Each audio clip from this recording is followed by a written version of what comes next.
Les saludo con la paz del Señor en esta oportunidad. Y como siempre, cuánto deseo, el anhelo de mi corazón, y me he preparado para eso. He pedido ayuda al Señor para que hoy la palabra pueda llegar a tu corazón y dar el consuelo, dar la dirección que el Señor quiere para tu vida. Bien, estamos frente a un extraordinario tiempo. En medio de esta crisis humanitaria sin precedentes, la actividad del Espíritu Santo sigue innegable. Abrir una oportunidad para evangelizar y alcanzar a uno más para Cristo. Sí, una puerta abierta llamada Montenegro. ¿Sí o no? Nuestra vida cristiana tiene un propósito. Nuestra misión la determinó nuestro Señor Jesús al enviarnos y hacer discípulos a todas las naciones, a publicar las buenas nuevas de salvación. Y esta tarea tan importante la hace posible el Espíritu Santo, que abre las puertas, da las oportunidades y nos capacita a ti y a mí con poder y valentía para evangelizar. Recuerden que sin la ayuda del Espíritu Santo, nuestra labor se hace insuficiente. Es exactamente eso lo que hizo el Espíritu Santo, el director de las misiones mundiales, al darnos la tremenda oportunidad de ser parte de su misión en Montenegro. ¡Wow! Ser parte de su estrategia global, ser parte de una puerta abierta para el evangelismo. Hermanos, lo de Montenegro, o cuando hablas a otro de lo que Jesús hizo en tu vida, no es otra cosa que el fin último de la iglesia.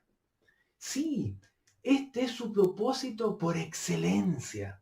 Es nuestro deber estar atentos y aprovechar cuando se nos abre una puerta para evangelizar.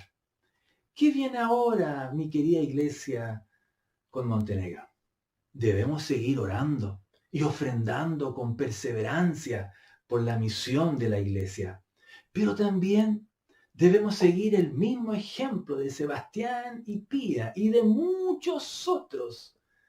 Estar atentos y aprovechar cuando se abre una puerta para el evangelismo. Hermanos, ¿quieres servir de una manera más eficaz al Señor? El mensaje de hoy es tu norte. Sientes que no tienes mucho que ofrecer, que tienes poca fuerza o poder, el mensaje de hoy es tu consuelo. Para esto hablaremos de una iglesia mencionada en el Apocalipsis, sí, y la que se le considera como una iglesia misionera. Ella recibió un mensaje directo del Señor y es mi anhelo que hoy tú y yo recibamos un mensaje directo del Señor a nuestros corazones. Me refiero a la iglesia de Filadelfia, mencionada en Apocalipsis capítulo 3, desde el versículo 7 en adelante. Y yo te invito a que puedas leer conmigo. Dice así: escribe al ángel de la iglesia en Filadelfia. Esto dice el santo, el verdadero, el que tiene la llave de David. ¿Qué significará eso? El que abre y ninguno cierra, y cierra y ninguno abre. Yo conozco tus obras. He aquí he puesto delante de ti una puerta abierta, la cual nadie puede cerrar. Porque aunque tienes poca fuerza, has guardado mi palabra y no has negado mi nombre. He aquí, yo entrego de la sinagoga de Satanás a los que se dicen ser judíos y no lo son, sino que mienten. He aquí, yo haré que vengan y se postren a tus pies y reconozcan que yo te he amado. Por cuanto has guardado la palabra de mi paciencia, yo también te guardaré de la hora de la prueba, que ha de venir sobre el mundo entero, para probar a los que moran sobre la tierra. He aquí yo vengo pronto. Lo volvemos a leer. He aquí yo vengo pronto. Retén lo que tienes para que ninguno tome tu corona. Al que venciere, yo lo haré columna en el templo de mi Dios, y nunca más saldrá de allí. Y escribiré sobre él el nombre de mi Dios y el nombre de la ciudad de mi Dios, la nueva Jerusalén, la cual desciende del cielo de mi Dios. Miren cómo lo repite, mi Dios. Y mi nombre nuevo. El que tiene oído, oiga lo que el Espíritu dice a las iglesias. ¿Qué se sabe de esta iglesia de Filadelfia? En primer lugar, esta comunidad cristiana estaba situada en la ciudad que lleva su mismo nombre, Filadelfia, que a todo esto significa amor de hermanos, y que estaba localizada en un valle en Asia Menor. Hoy es conocida como Algesir en Turquía, como lo pueden ver ahora en el mapa que les estoy mostrando. Esta ciudad fue fundada estratégicamente en la carretera principal que unía el imperio con el mundo asiático del oeste. De hecho, el camino del correo imperial desde Roma a las provincias orientales más alejadas pasaba por Filadelfia. La ciudad de Filadelfia fue fundada, atención con esto, con el propósito único e intencional de hacer de ella un centro de la civilización greco-asiática y un medio de difusión del idioma y las costumbres helénicas, las costumbres griegas. Fue una ciudad misionera desde el principio, en el sentido geopolítico, por cierto, llegando a tener mucho éxito. En toda esa región se dejó de hablar los idiomas nativos y se hablaba solamente el griego. Por esta misma razón, a esta ciudad de Filadelfia también se le llamó la puerta del este. Así que cuando el Señor les dice que son una puerta abierta, ellos captaron inmediatamente a qué se refería. Ellos mismos, como ciudad, eran una puerta que difícilmente fue cerrada cuando los persas comenzaron a atacar. Lo que también se sabe de esta ciudad, y tal vez nos vamos a sentir interpretados, es que frecuentemente experimentaba terremotos con sus respectivas y molestas réplicas. De hecho, fue destruida un par de veces por terremotos. El resultado fue que el miedo se apoderó dentro de las murallas y gran parte de la población vivían fuera de la ciudad. Se consideraba una locura vivir ahí. Los que vivían dentro de la ciudad lo hacían con inseguridad. El culto religioso, el principal, era del dios Dionisos, que posteriormente se transformó en el dios Baco, que ese sí conocemos, es el dios del vino. Y conocemos las tremendas orgías y toda la promiscuidad que se producía por este dios Baco. Pero la carta indica que la oposición principal provenía más de los judíos, que no aceptaban esta secta nueva de los cristianos, que la oposición de los paganos. En cuanto a la iglesia en sí, es la más pequeña y de menor importancia que de las 7 iglesias que reciben un mensaje aquí en Apocalipsis. De hecho, ni se sabe realmente cuándo fue fundada. Obviamente en el primer siglo. Pero me pregunto si es que no fue el resultado de la misión del Espíritu Santo con la puerta abierta en la ciudad de Éfeso. Sí, por mano del apóstol Pablo. ¿Lo recuerdan? Cito Hechos capítulo 19 y versículo 10. Lucas escribió: así continuó por espacio de 2 años el evangelismo del apóstol Pablo y sus colaboradores, de manera que todos los que habitaban en Asia. ¿Y dónde quedaba Filadelfia? En Asia. Judíos y griegos oyeron la palabra del Señor. Es una especulación bastante acertada. ¿Quieres servir de una manera más eficaz al Señor? Ya te lo pregunté. Este mensaje del Señor a la iglesia de Filadelfia es tu norte. sientes que no tienes mucho que ofrecer, con poca fuerza o con poco poder, como leíamos, este mensaje del Señor a la iglesia de Filadelfia hoy es tu consuelo.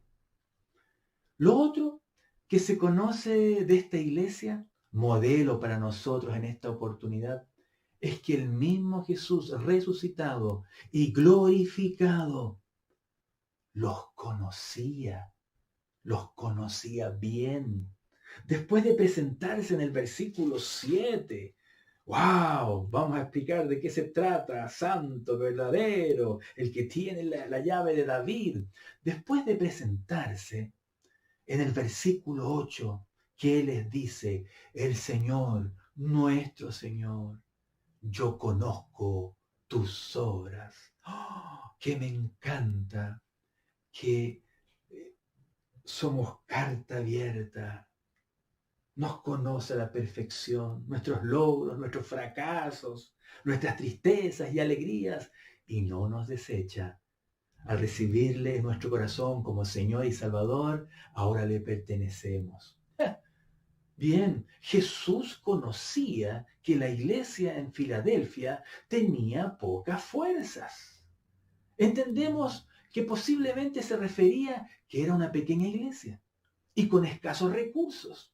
Pero a pesar de su fragilidad, que inclusive recibía oposición del mundo judío de la ciudad, se esforzó en ser leal al Señor y ser fiel a la doctrina de Cristo y honrar el nombre del Señor Jesucristo. Aleluya.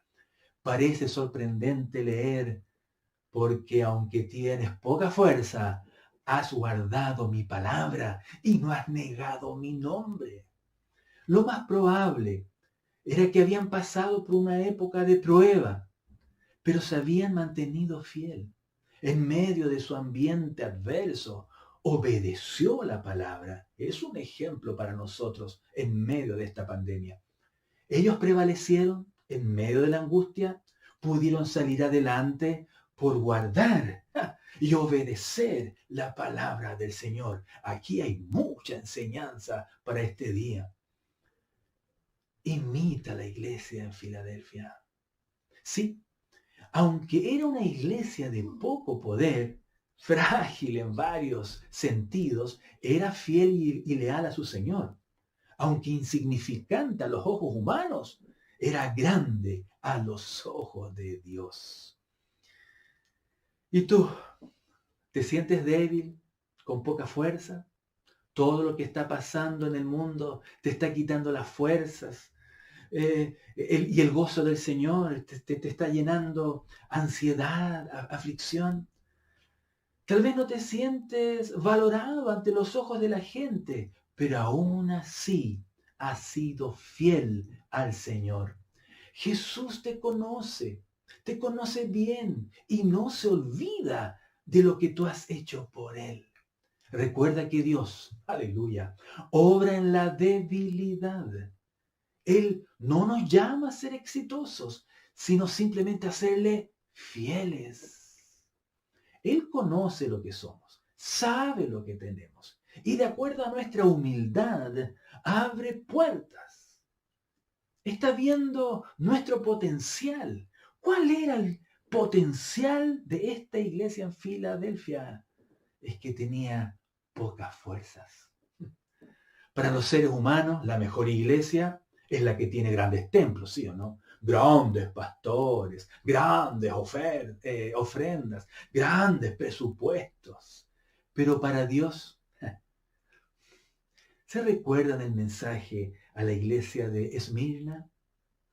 Dios le dijo, el Señor les dijo, tú eres rica a pesar de que eres pobre.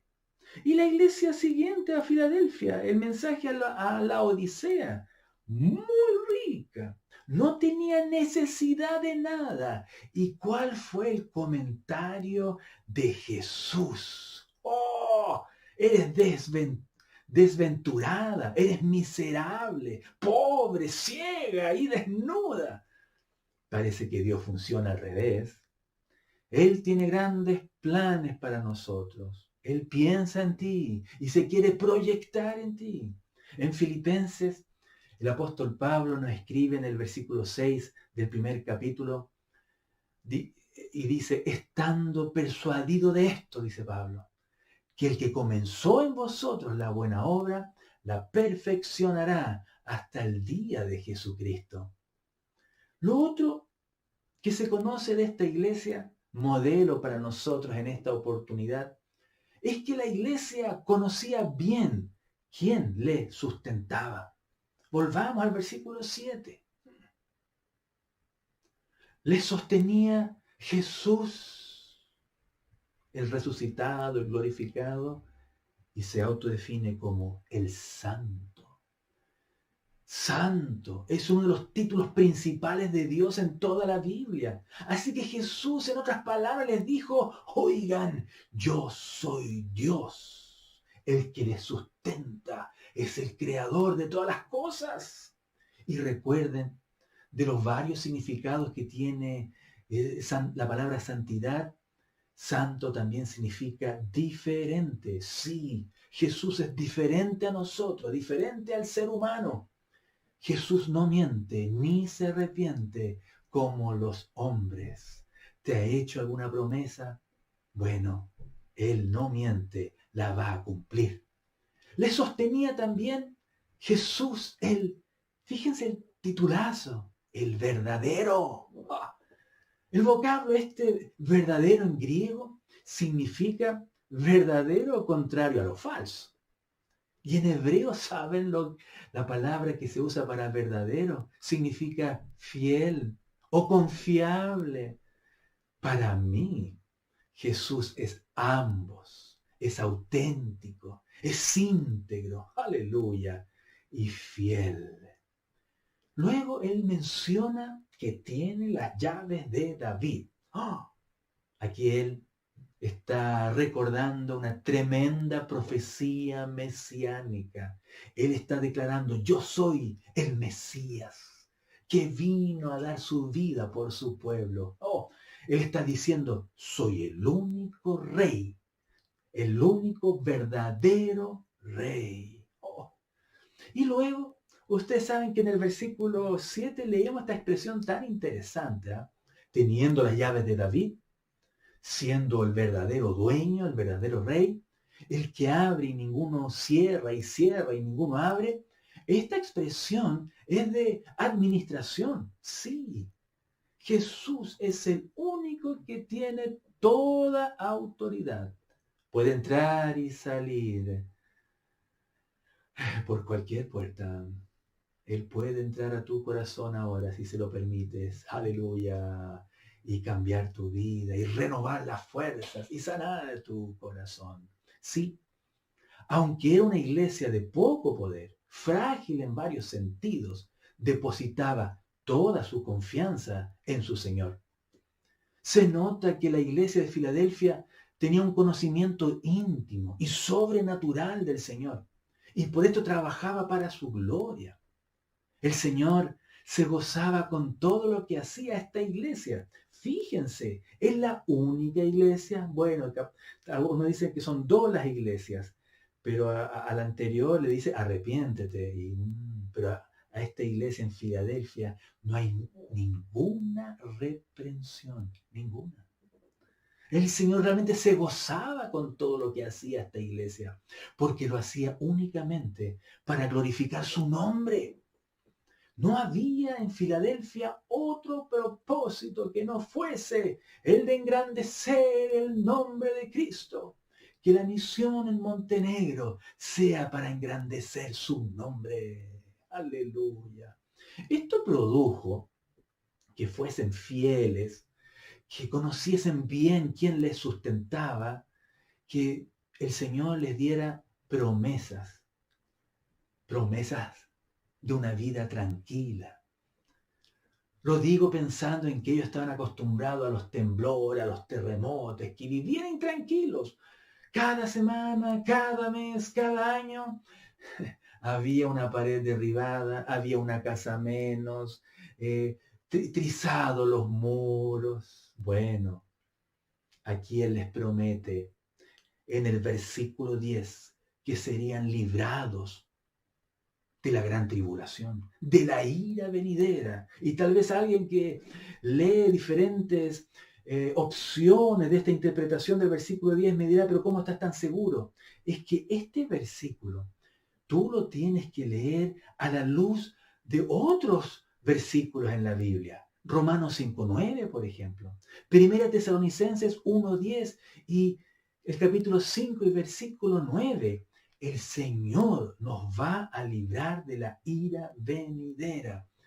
Y esa palabra, esa expresión no se refiere a una guerra más, a una guerra mundial más, a una pandemia más. No, se refiere al día terrible de Jehová, la gran tribulación, donde va a gobernar el anticristo. Y les promete a ellos, les voy a librar. ¡Oh, qué hermosa promesa que nosotros hoy también podemos abrazar! Nos va a librar de esos 7 años terribles que va a vivir la humanidad.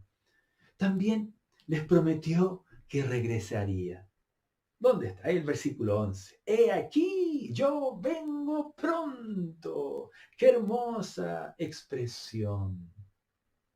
Sí, que se refiere aquí no al tiempo, sino que se refiere a que en un momento, en cualquier momento, muy inminente, el día que menos lo pienses, vendré a buscarte. Aleluya. Después les promete seguridad con hacerles columnas inmovibles en su templo celestial. ¿No les llama la atención? Es que ellos, sus templos estaban medios derribados. Era muy inseguro estar dentro de los templos de esos dioses que ellos tenían. Y aquí a la iglesia del Señor les dice, sí, te haré columna, tremenda seguridad, jamás saldrás de la ciudad del Señor. Oh, siempre, siempre, siempre estar con Él. Les prometió estar cerca de Dios. Estos versículos que leemos. Nunca más saldrá de allí. Escribiré sobre él el nombre de mi Dios y el nombre de la ciudad de mi Dios. Oigan, son todas expresiones de que estaremos cerca de Dios, que tendremos una comunión íntima con Él. Aleluya, aleluya. ¿Se fijan lo último que les promete? Y mi nombre nuevo pondrá en nuestro corazón. Wow, toda la Trinidad diciéndonos bienvenido a casa. ¿Y tú? ¿Sigues conociendo al Señor? ¿Procuras en oración y estudio reflexivo de la palabra tener un encuentro íntimo con Él todos los días? Jesús es suficiente para que confiemos plenamente en Él.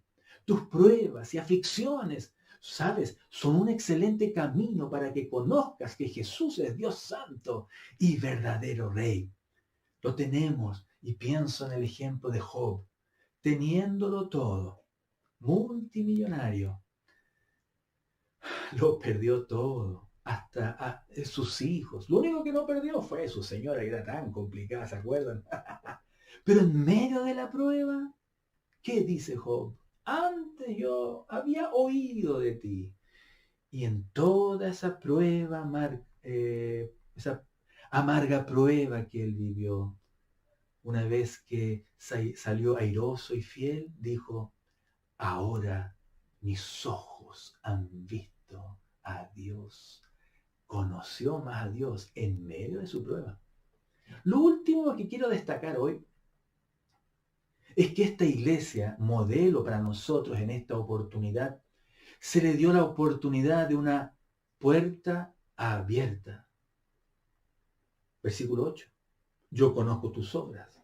He aquí, he puesto delante de ti una puerta abierta. ¿Qué significa eso? Debemos entender qué significa una puerta abierta para la iglesia del primer siglo, a diferencia de lo que nosotros entendemos de puertas abiertas, de trabajos, de gestiones en el ámbito secular o de la salud. Sí, se me abrió una puerta de trabajo, sí, tuve una gestión excelente en el banco, el Señor me abrió puertas. Pero en el primer siglo esta expresión significaba otra cosa. La usaba mucho el apóstol Pablo.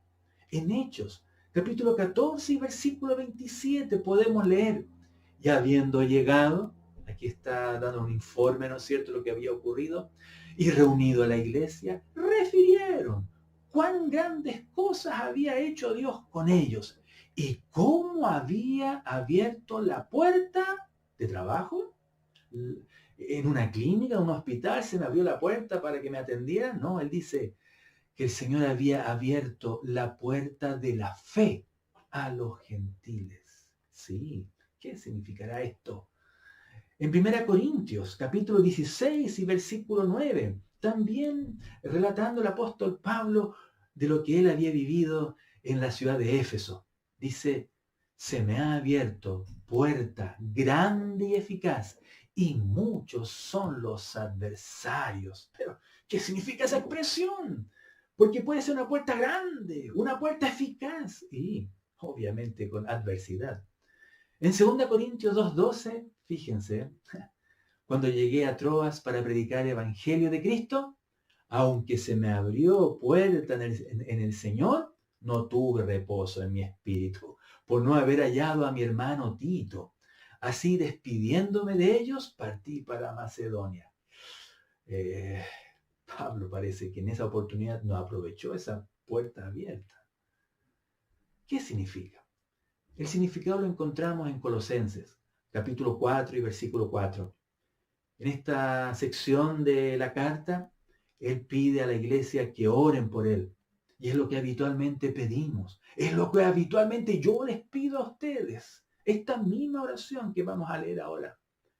Él decía, orando también al mismo tiempo por nosotros. Ahí está la petición. Iglesia, oren por nosotros, para que el Señor nos abra puerta para la palabra, a fin de dar a conocer el misterio de Cristo, por el cual también estoy preso. Sí, en ese tiempo esta expresión significaba abrir una puerta, era una oportunidad para evangelizar, era una oportunidad para hablar de lo que Dios ha hecho en uno. Sí, es la tremenda oportunidad para alcanzar a otro. Y el apóstol Pablo pedía en oración que se me abran muchas puertas. Y no solamente eso es lo que pedía. El versículo 4, ¿qué más pide? Para que lo manifieste como debo hablar.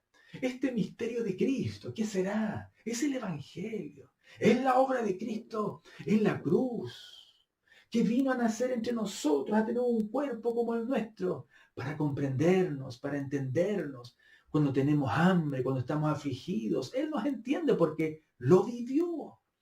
Pero se le dio un cuerpo para sufrir muchísimo, sufrir una horrible cruz. El inocente, el que nunca había cometido pecado, por nosotros se hizo pecado. Él llevó nuestros pecados, desobediencias, rebeldías, todo eso que le desagrada a Dios, que nosotros habíamos hecho y que más encima nos apartaba de tener una comunión rica con Él. Jesús tomó nuestro lugar en la cruz. Y ustedes saben que no quedó sepultado. No, al tercer día resucita, vuelve a vivir. Luego, a los 40 días después, asciende al Padre, es glorificado, se le da un nombre sobre todo nombre y se sienta a la diestra de Dios para interceder por nosotros. Sí, sí. Así que Pablo, él rogaba a la iglesia, oren por mí, para que yo pueda exponer bien el mensaje, para que yo pueda explicar bien lo que Jesús ha hecho por nosotros. Y no solamente eso le preocupaba al apóstol Pablo, tal vez ya están leyendo el versículo 5. Andad sabiamente para con lo de afuera. Sí, estos tres aspectos son importantísimos para evangelizar. Que el Señor nos abra puertas, que el Señor me ayude a explicar bien el Evangelio y que también me ayude a tener un testimonio consecuente, que no digan, pues ese pastorcito que está predicando lo conozco, es borracho, le pega a la señora, la engaña. Ustedes saben que el evangelio hoy en día está muy pisoteado por el mal ejemplo de la iglesia.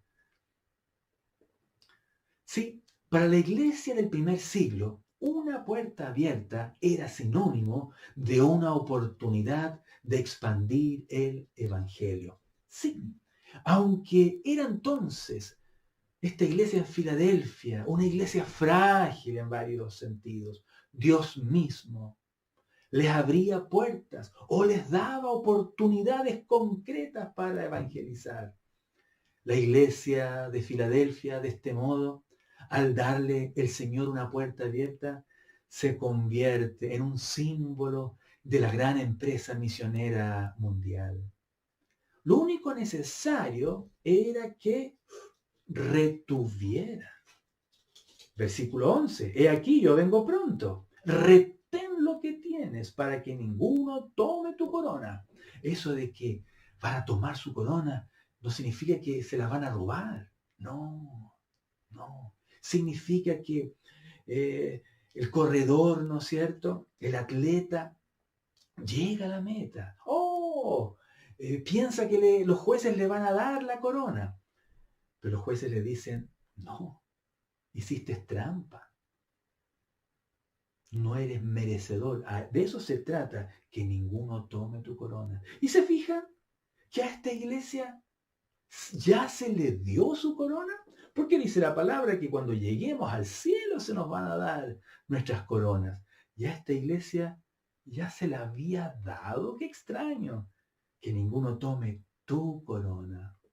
Puede también significar que tenemos una corona ahí dispuesta para nosotros, un reconocimiento, sí, se nos va a recompensar por todo lo que hemos hecho por Él.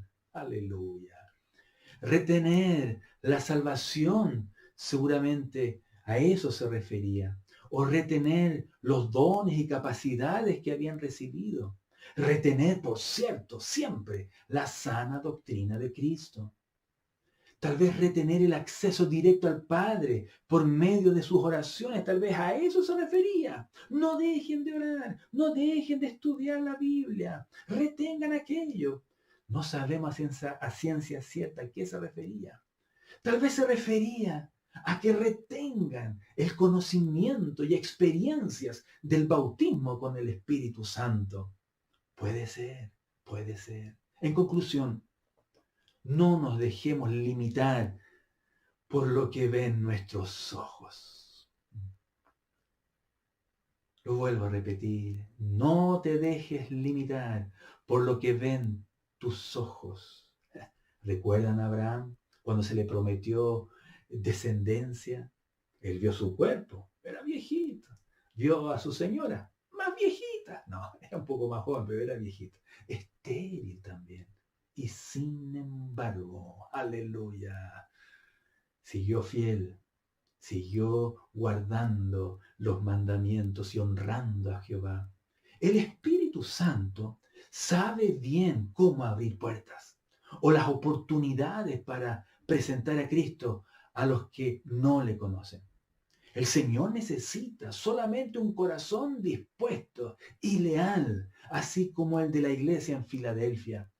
Tu pobreza, en varios ámbitos tal vez, es el potencial que necesita el Espíritu Santo para glorificarse y hacerte útil. Cuando somos muy capaces, usualmente no le damos la gloria a Dios y dependemos de lo que somos. Pero en el reino de Dios es todo al revés.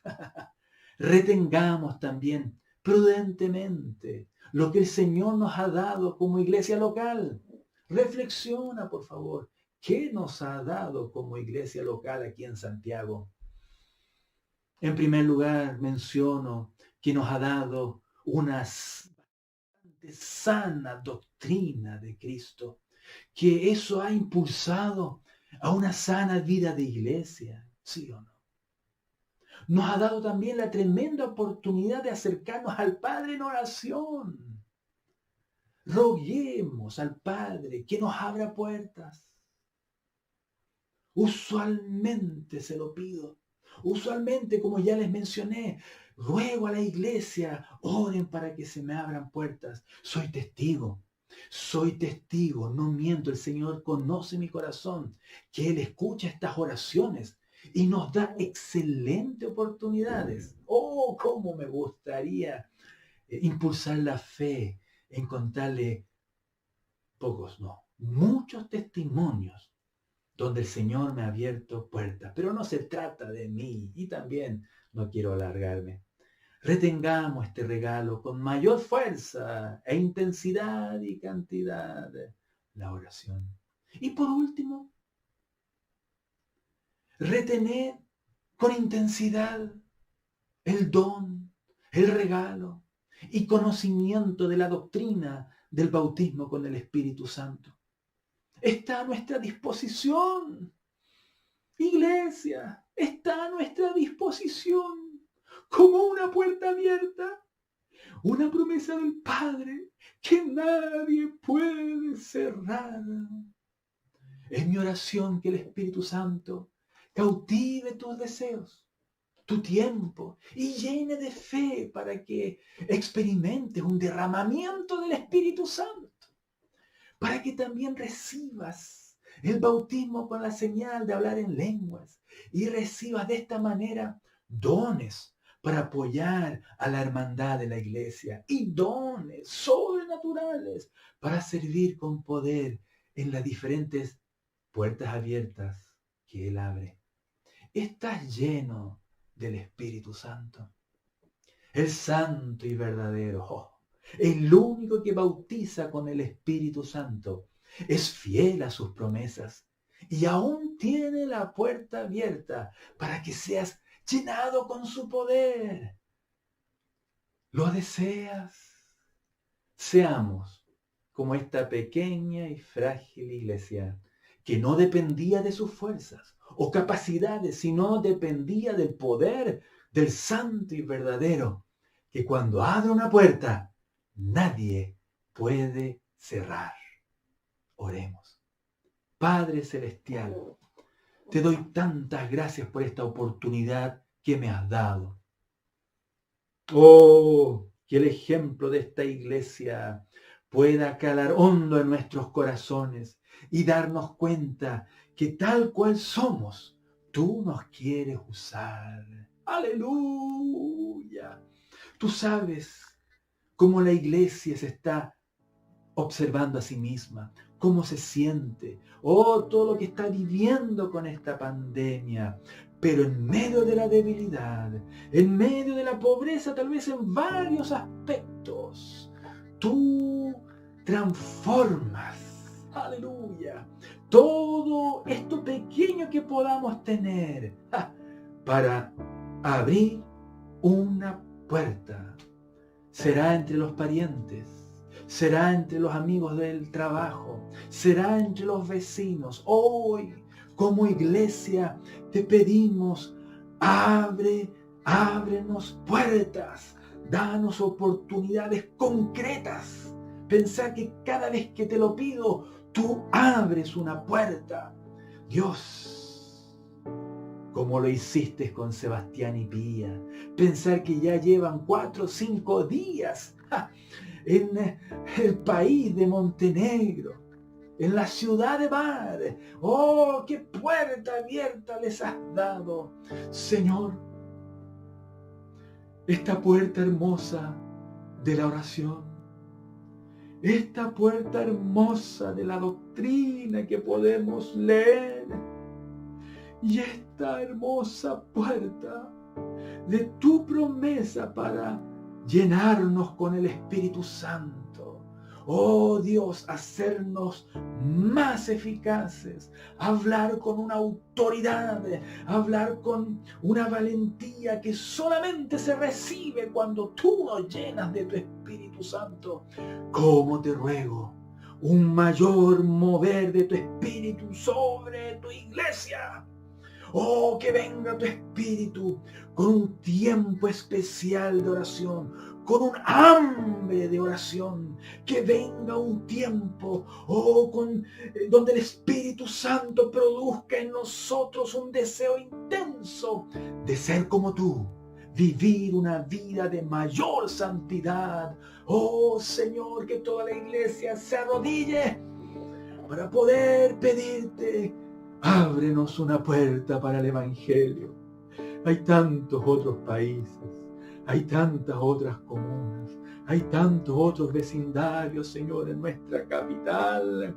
Oh Jesús, que necesitan oír la sana doctrina, que necesitan oír el mensaje de la salvación,